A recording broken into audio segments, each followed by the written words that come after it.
ដីអងរុនកំណើតស្នេហ៍ខ្ញុំ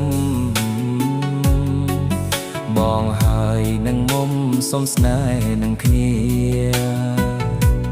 អូនកូនអ្នកនាងសែនស្រស់សោភាបងស្នេហ៍ពុំងារជាគូវាសនា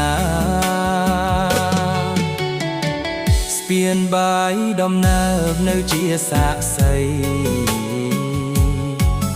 នួននាងមាសថ្លៃស្រីបានសច្ចាស្នេហ៍អូននឹងបងនៅភូមិទឹកថ្លាថាមិនសាវាដូចកាកៃឡើយបងបែកទៅរៀនអូនមានគូថ្មីភ្លេចពាក្យសំដី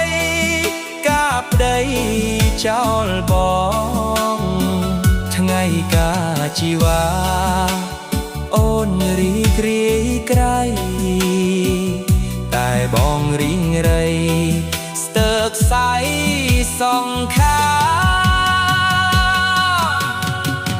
មានតែជួនពរដល់គូស្នេហ៍ថ្មីមុំកុំក្បត់ប្តីដូចក្បត់រៀមរាបងលាសិនហើយណាបើជីវ៉ាលាភូមិទឹកថ្លារកស្នេហាថ្មី